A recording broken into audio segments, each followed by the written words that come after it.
Amahoro y'Imana bane namwe mukurikira PBO TV mu makuru mu byegeranyo no mu nkuru z'ubwenge zitwa bwenge bwa none. Beatrice Munyenyezi wagejejwe i Kigali mu Rwanda muri 2021 mu kwezi kwa kane hari ku itariki 16 kwa kabiri yaburanye mu rukiko rw'Inyanza. Dusubira inyuma gatoya agezwa mu Rwanda hari ku itariki 16 ukwezi n'ukwa kane 2021. Ubugenza cyaha bw'u Rwanda bwari bwataye Beatrice Munyenyezi muri yombi akigezwa mu Rwanda hari kuwa gatano n'injoro. Icyo gihe yari nyuma yuko Amerika yari imusubije igihugu cye nyuma yo kurangiza igihano cy'imyaka 10 yari yakatiwe.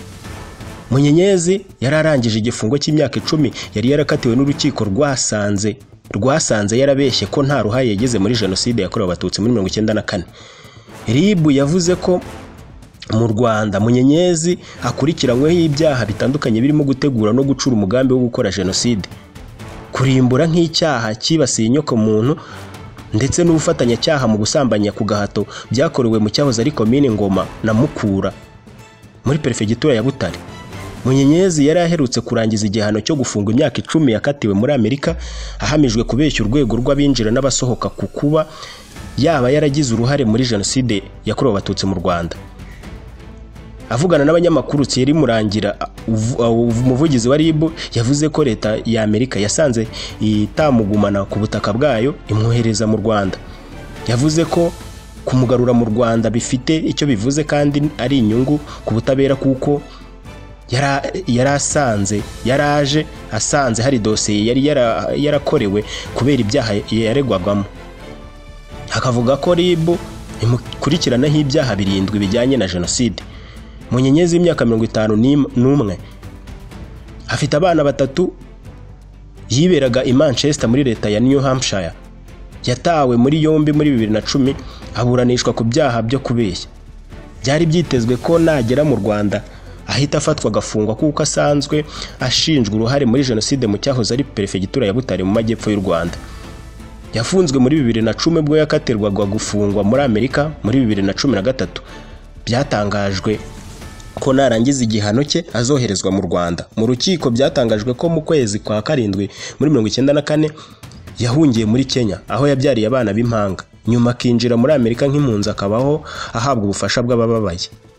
Munyenyezi yize kaminuza nyuma akora mu biro bya leta, ariko nyuma aza gushinjwa ko yagize uruhare muri jenoside i Butare aho ngo kuri za bariyeri yagaragazaga abagomba kwicwa.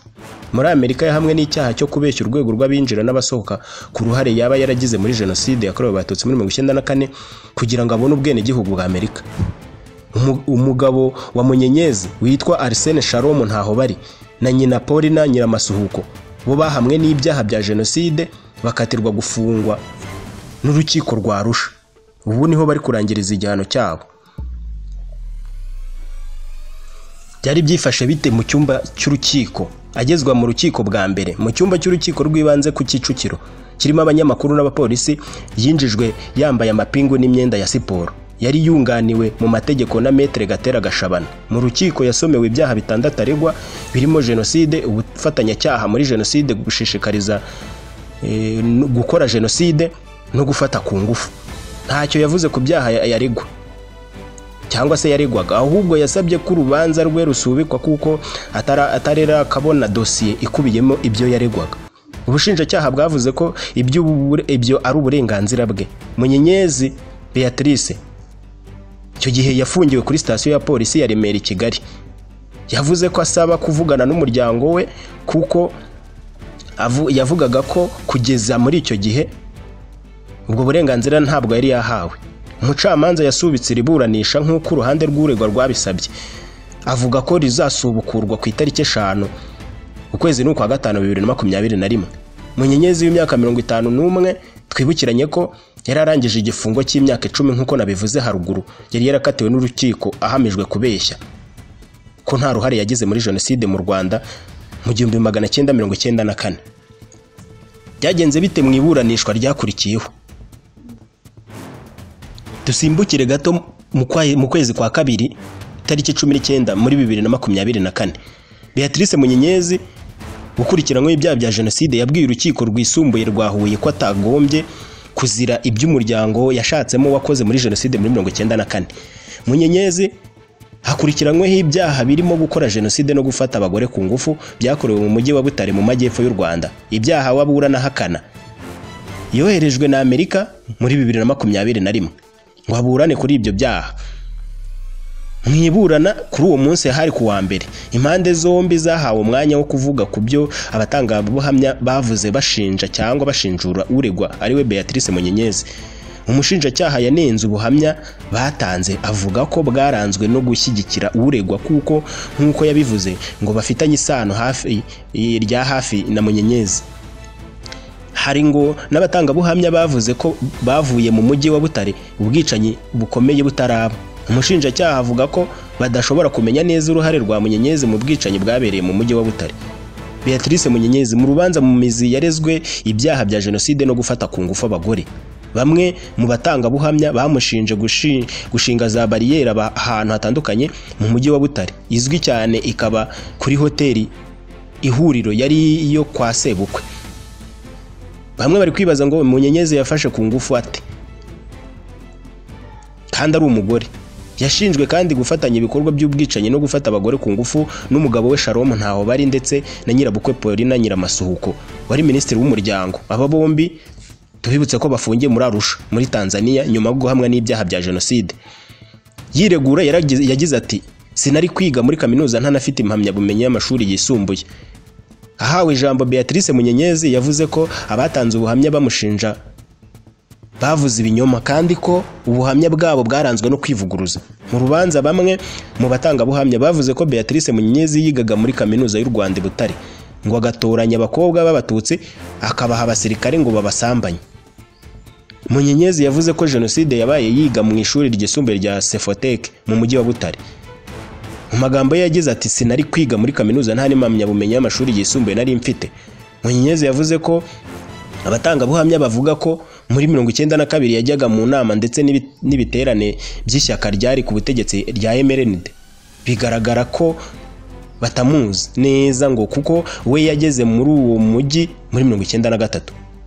Munyenyezi kandi yabwiye urukiko ko kuba yarashatse mu muryango wa ntaho bari na Nyiramasuhuko Paulina bari bakomeye mu ishyaka rya MRND bidasobanuye ko nawe yari akomeye muri iryo shyaka. Ati niba kuko icyaha ari gatozi kuko bivugwa nkuko bivugwa nasabaga urukiko ko ntazira ibyo umuryango nashatsemo wakoze. Urukiko rukazareba ibimenyetso ku mpande zombi. Ikimenyetso gishya cyazanywe n'ubushinjacyaha cyatumye urubanza rusubikwa. Mu gihe urukiko rwari rutanze akaruhuko, abunganira uregwa baje kubona ko hari inyandiko nshyashya yashyizwe n'ubushinjacyaha muri sisiteme y'urukiko ikoreshwa n'ababuranyi. Haje no kugaragara ko imyanzuro ubushinjacyaha bwari bwakoze mbere yagenderwagaho itakiri muri sisiteme. Ibi byarakaje abunganira Munyenyezi babonaga ko ari amayeri yo gutinza urubanza, basaba ko iyo nyandiko nshya yavanwa muri sisiteme cyangwa ntizashingirweho mu rubanza. Bavuga ko baje bizeye ko urubanza rupfundikirwa. Ubushinjacyaha bwavuze ko iyo nyandiko ivuguruye atari ikimenyetso gishya, ko bidatandukanye n'imyanzuro kuko byo abatangabuhamya bavuze yarimo mbere. Nyuma y'impaka ndende urukiko rwemeje ko urubanza rusubikwa rukazasubukurwa tariki 27 no kuvuga ukwezi kwa kabiri 2024 cyangwa se bikanavugwa ko rwanapfundikirwa kuri iyo tariki. Niko byavugwaga. Aho twari turi muri 2024. Reka dusimbuke nanone tujye muri 2025. Ni nyuma y'umwaka. Beatrice Munyenyezi kuri ya tariki twagarutseho. Urubanza rwarasubukuwe nyuma akatirwa gufungwa burundu. Ubu ngubu akaba arimo kujurira. Hashize umwaka akatiwe icyo gihano. Urugereko rwihariye rw'urukiko rukuru rukurikirana ibyaha byambukiranya imipaka rukorera i Nyanza mu majyepfo y'u Rwanda rukomeje kumva urubanza mu bujurire rwa Beatrice Munyenyezi. Munyenyezi yabwiye urukiko ko akorerwa itotezwa n'abandi bafungwa aho afungiye muri gereza ya Mageragere i Kigali. Turi muri 2025 turi mu kwezi kwa 4.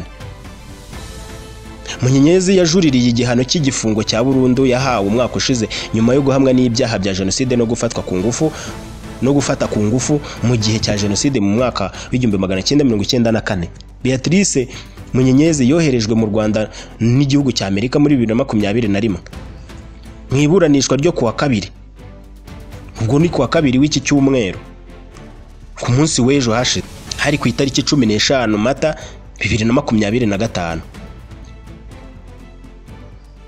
Uyu Munyenyezi yashyizwe imbere y'urukiko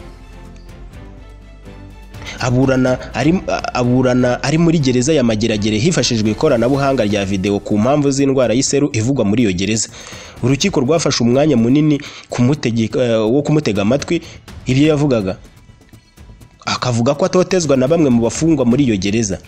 Mu gihe yavugaga ibyo akorerwa muri gereza, yageze aho aravuga ati naraye ndira, agaragaza ikiniga cyinshi mu maso, yihanagura n'agatambaro yari yambaye mu ijosi.